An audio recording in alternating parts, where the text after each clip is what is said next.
UB TV, kembali lagi di program Berita News Point, program berita seputar Universitas Brawijaya, Malang Raya, dan informasi menarik di sekitar kita.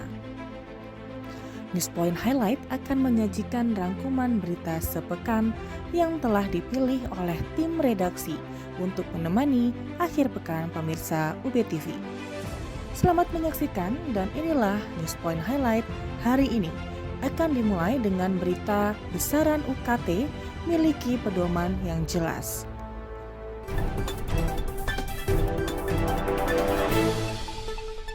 Besaran uang kuliah tunggal bagi mahasiswa baru yang menjadi sorotan publik menjadi atensi bagi Universitas Brawijaya. Sebagai perguruan tinggi yang informatif, UB memberikan penjelasan terbaik mengenai besaran dan dasar dalam penentuan UKT. Menurut Wakil Rektor 2 UB, Profesor Ali Safaat, besaran UKT terdiri dari komponen biaya operasional yang ditujukan bagi mahasiswa selama mengikuti perkuliahan. Besaran tersebut sudah memiliki pedoman dalam penentuannya. Biaya operasional itu sebetulnya adalah biaya yang sebetulnya harus ditanggung oleh seorang mahasiswa untuk dapat menikmati pendidikan di perguruan tinggi, ya seperti unit cost lah. Nah, di situ terdiri dari biaya langsung dan biaya tidak langsung. Biaya langsung itu ya seperti misalnya untuk honorarium dosen ngajarnya, sehingga kan lalu bisa dihitung sebetulnya, misalnya untuk program sarjana itu kan berapa SKS, misalnya per SKS itu nanti honornya berapa, itu kan bisa dihitung. Biaya pembimbingan, biaya untuk praktikum bahan dan sebagainya. Nah, dari SSBUPT tersebut itu nanti yang akan digunakan untuk menentukan satu biaya kuliah tunggal. Biaya kuliah tunggal itu adalah biaya yang harus sebetulnya dikeluarkan untuk satu orang mahasiswa per semester. Kemudian yang kedua itu juga nanti akan digunakan oleh Dikti untuk menentukan anggaran dari pusat.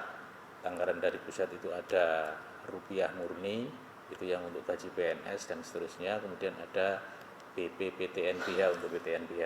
BPPTNBH itu semacam BOS di sekolah. Begitu. Kemudian dari BKT ini, karena ini kan biaya per mahasiswa, itu nanti yang digunakan untuk menentukan UKT.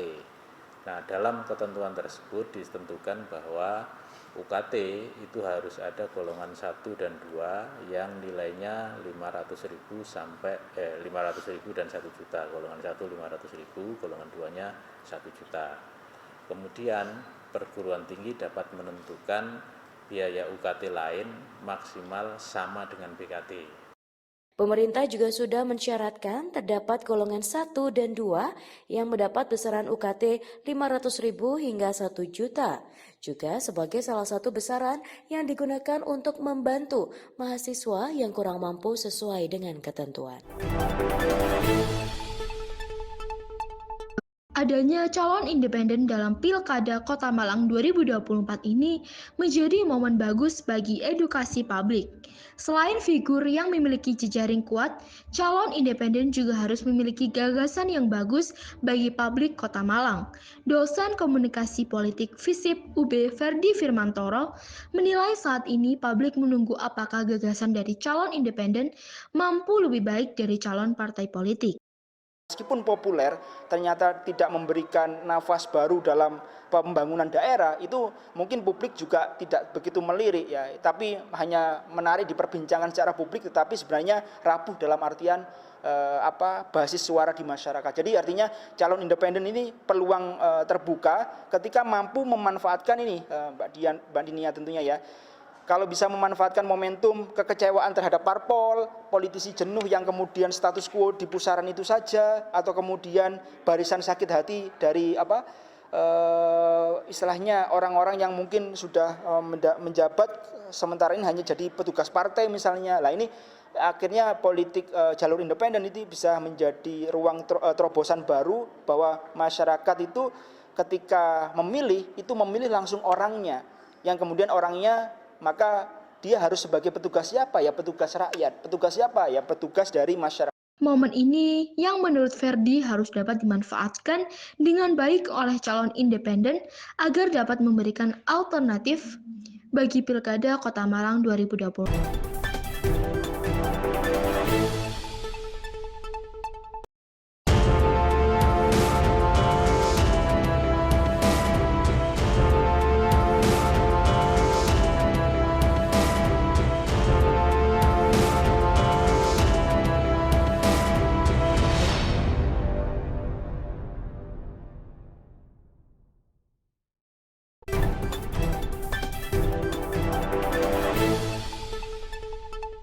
Ketua Departemen Manajemen FEBUB Dr. Nanang Suryadi mengatakan bahwa departemennya membekali kemampuan mahasiswa untuk berwirausaha. Bekal tersebut diberikan secara teori dalam materi perkuliahan dan praktek langsung. Salah satu wadah untuk praktek adalah kegiatan Manajemen Entrepreneur Day yang sudah berlangsung selama 15 tahun. Pada tahun ini, kegiatan MED sedang berlangsung dalam beberapa tahap. Para mahasiswa sudah mendapat pendampingan dari dosen dan juga pelaku bisnis secara langsung hingga bulan depan.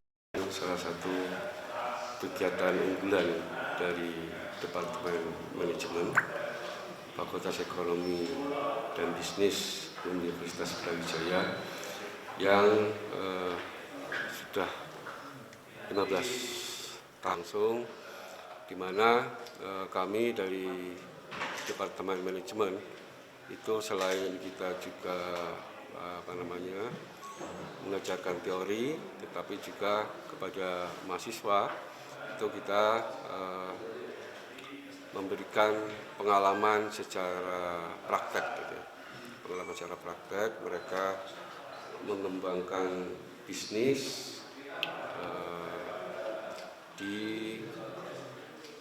kalau dulu kan masih dari prodi manajemen ya, belum ada kewirausahaan. Itu sudah kita mulai rintis untuk mahasiswa itu berpengalaman di dalam berbisnis. Dan ini juga terlebih lagi kami di Departemen Manajemen itu ada 2 program studi. Itu ada program studi manajemen dan ada program studi kewirausahaan. Manajemen Entrepreneur Day tahun ini berlangsung dalam beberapa kegiatan yang meliputi sesi talk show dengan 2 kepala daerah, sesi diskusi bersama para pakar bisnis, dan pelaku wirausaha serta pendampingan produk sebelum nantinya dipamerkan di gedung MCC Kota Malang.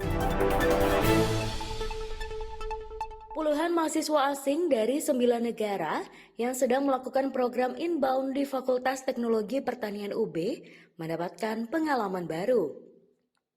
Kali ini mereka berkunjung ke salah satu industri yang berkaitan dengan pengolahan pangan yaitu PT Otsuka Indah Amerta.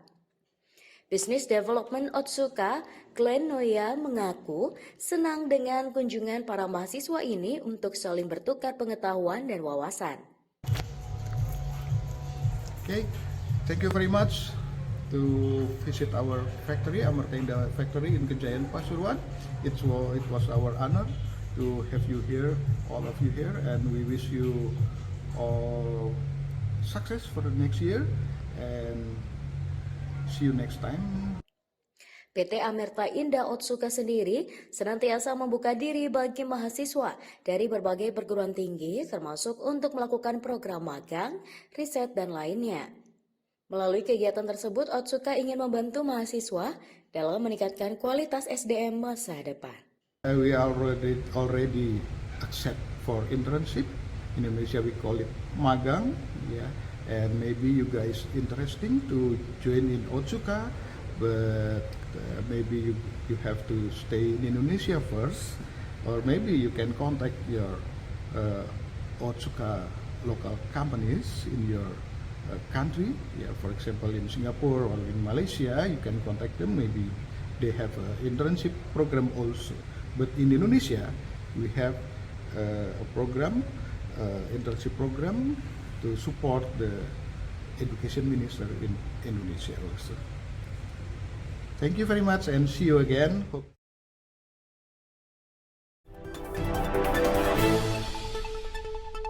Universitas Brawijaya memiliki berbagai sarana pendukung perkuliahan yang memadai. Tidak hanya sarana dalam kampus, UB juga memiliki sarana lapang di luar kampus yang sangat luas. Salah satunya UB Forest yang memiliki luas lebih dari 500 hektar. Menurut salah satu tim UB Forest yaitu Bima, UB Forest memiliki sarana yang lengkap sebagai tempat riset dan juga pengabdian masyarakat. Oke, Assalamualaikum warahmatullahi wabarakatuh. Good afternoon everyone. We are from the representative of UB Forest, University Brawijaya, and we concern in forestry. I want to say welcome to the international students inbound mobility from the Faculty of Agricultural Technology. Today we have already met with many students like from Thailand with the different university. There are also from Malaysia and Philippines and Indonesian as well. All right, I think before we go to with the next event.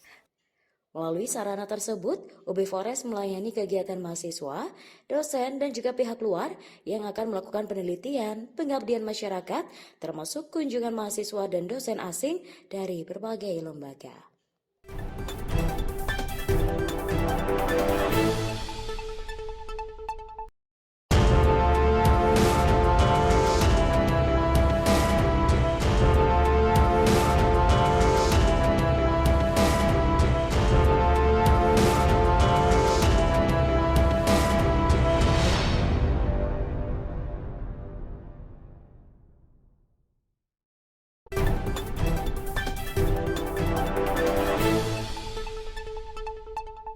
Sarana Rumah Sakit Bayangkara Hasta Brata Kota Batu bertambah.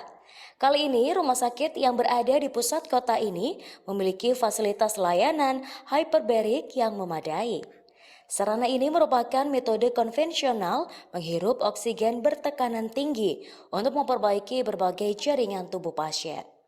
Melalui sarana ini, maka rumah sakit milik kepolisian ini mampu memberikan layanan yang lebih lengkap bagi anggota polisi maupun masyarakat Kota Batu. Sebagai kota wisata, Kota Batu dikunjungi oleh puluhan ribu wisatawan tiap bulannya sehingga membutuhkan sarana pelayanan kesehatan yang memadai. Hadir dalam peresmian ini Kapolda Jatim Irjen Imam Sugiarto yang didampingi oleh Kapolres Kota Batu AKBP Oscar Syamsuddin, Kapolresta Malangkota Kombes Pol Budi Hermanto, Forkopimda Kota Batu, dan perwakilan masyarakat Kota Wisata Batu. Epicentrum 2024 Universitas Pajajaran resmi dibuka. Kompetisi komunikasi Epicentrum Fakultas Ilmu Komunikasi Universitas Pajajaran 2024 resmi dibuka Senin 20 Mei di Auditorium Pascasarjana Vkom Unpad. Kompetisi tahunan bertaraf internasional ini dibuka langsung oleh Wakil Dekan Fakultas Ilmu Komunikasi Profesor Dr. Atwar Bajari MSI secara simbolis dengan pemukulan gong. Epicentrum 2024 kembali memperlombakan 7 mata lomba. Tercatat sebanyak 103 finalis dari 14 tim lolos dalam kompetisi Epicentrum tahun ini. Wakil Dekan Vkom Unpad Profesor Atwar Bajari menyambut baik kegiatan ini. Dirinya berharap melalui kompetisi ini, mahasiswa dapat menjalin jejaring antar mahasiswa, tidak hanya untuk perguruan tinggi di Indonesia, namun juga dengan perguruan tinggi di Asia Tenggara dan lebih luas lagi. Ini adalah epicentrum yang ke-9 pada tahun 2024. Kami sebagai pengelola fakultas, terutama dari bidang akademik dan kemahasiswaan serta riset, tentu sangat berbahagia dan sangat berbangga dengan pelaksanaan epicentrum yang ke-9 ini. Ini adalah momen yang luar biasa, saya kira, di mana mahasiswa akan menguji kemampuannya, menguji daya berpikirnya dan kemampuan mengembangkan wawasan serta membangun kolaborasi serta networking dengan pihak-pihak lain. Jadi sebagai pimpinan fakultas kita merasa gembira di mana anak-anak Vkom, terutama Vkom Unpad, bukan hanya sukses dalam meraih juara di berbagai event yang lain, tapi juga sukses sebagai penyelenggara. Mudah-mudahan itu yang bisa kita harapkan. Harapan kami, Pak Agus, juga teman-teman dari para Kaprodi, Pak Ilham, dan Pak Iwan tentu berharap epicentrum ini bisa berjalan terus. Mudah-mudahan epicentrum yang ke-10 di tahun yang akan datang juga akan mendapatkan tanggapan yang luar biasa dari para peserta. Terutama kita berharap epicentrum ini sebagaimana disiapkan dari awal oleh para mahasiswa bukan hanya untuk perguruan tinggi di Indonesia, tapi juga menjalin jejaring dengan perguruan tinggi khususnya di Asia Tenggara. Mudah-mudahan lebih luas lagi.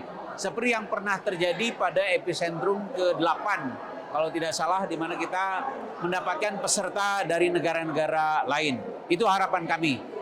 Sementara itu, Project Officer Epicentrum 2024, Risna Putri Hairunisa mengatakan Epicentrum tahun ini berfokus terhadap pentingnya transformasi digital bagi pendidikan di ASEAN. Dengan mengangkat tema Digital Transformation ini, ASEAN Education. Epicentrum merupakan festival komunikasi internasional yang diadakan oleh Fakultas Ilmu Komunikasi Universitas Padjadjaran setiap tahunnya. Nah, kali ini Epicentrum itu mengangkat tema Digital Transformation in ASEAN Education dengan tagline Speak for Tomorrow's Education. Kita sekarang berfokus terhadap bagaimana transformasi digital itu sangat penting bagi pendidikan di ASEAN. Untuk Epicentrum tahun ini tentunya kita ada 2 rangkaian seperti tahun-tahun sebelumnya. Kita ada rangkaian pre-event dan juga kita ada rangkaian main event. Nah, sekarang kita sedang mengadakan rangkaian main event itu yang terdiri dari 3 hari, mulai dari tanggal 20 Mei sampai dengan tanggal 22 Mei. Itu yang pertama kita ada opening dan juga talk show, kemudian yang di hari kedua kita ada competition day, dan di hari ketiga kita ada awarding night atau closing. Kalau competition kita ada 7 sub-kompetisi. Yang pertama itu ada The 12 Padjadjaran Public Relations Fair, Ideation, Mediation, Liblicious, Komofikator, Parade Jurnalistik, dan Research Mindedness. Nah, ke-7 mata lomba ini itu membahas cabang isu dari Digital Transformation in ASEAN Education melalui masing-masing area ekspertisnya masing-masing. Jadi misal dari komunikasi itu dari riset, kemudian kalau misal dari Padjadjaran Public Relations Fair itu membahas dari segi humasnya. Dan di tahun ini juga kita mendapat peningkatan peserta dan juga finalis. Jadi di tahun lalu kita mendapat peserta sekitar 270, di tahun ini alhamdulillah peserta yang mendaftar 294, dan hari ini finalis yang datang itu ada 103 orang dengan 14 kurang lebih tim, dan juga dari berbagai universitas yang ada di Indonesia, mainly ada di Pulau Jawa. Oke, harapannya Epicentrum itu bisa menjadi wadah ya bagi ke-7 mata lomba yang ada di Vkom untuk saling berkumpul dan juga menyelesaikan masalah yang ada di masyarakat. Masalah yang kali ini kami angkat yaitu Digital Transformation in ASEAN Education. Kemudian kami juga berharap bahwa Epicentrum ini dapat menjadi tempat belajar, tempat mencari pengalaman baru, tempat mencari memori baru, kemudian teman baru bagi para teman-teman dan finalis yang sudah datang ke main event di Jatinangor pada tanggal 20 sampai dengan 22 Mei ini. Di hari pertama ini, kegiatan dilanjutkan talk show dengan tema EduTech Unleashed, Transforming Learning in Digital Era. Epicentrum 2024 berlanjut dengan competition day di hari kedua, serta awarding night di closing di hari ketiga. Dari Jatinangor, Sumedang, Tim Liputan Divia Unpad TV untuk UB TV, USM TV, dan UHAS TV.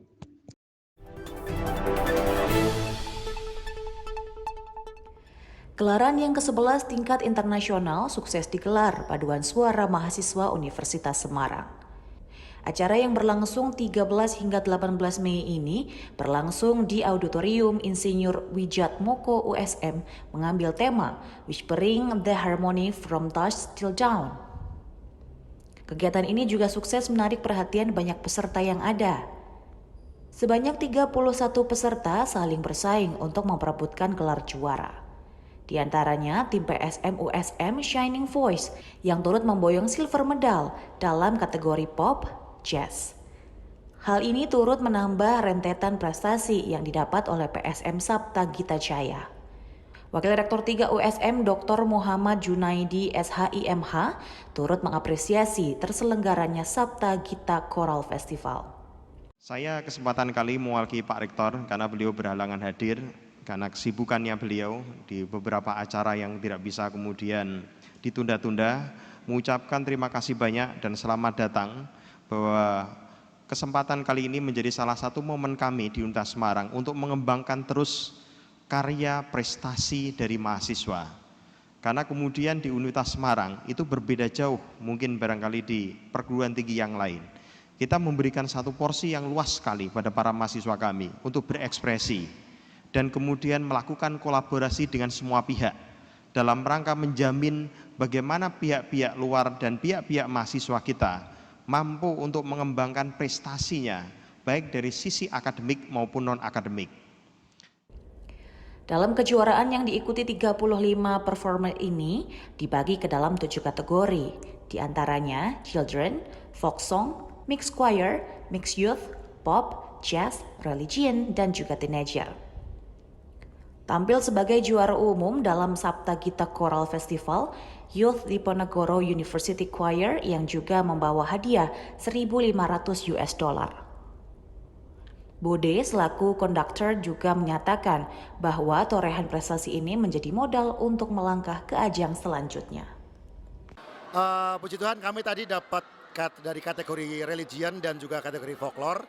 Terus di babak final kami bisa menjadi grand champion.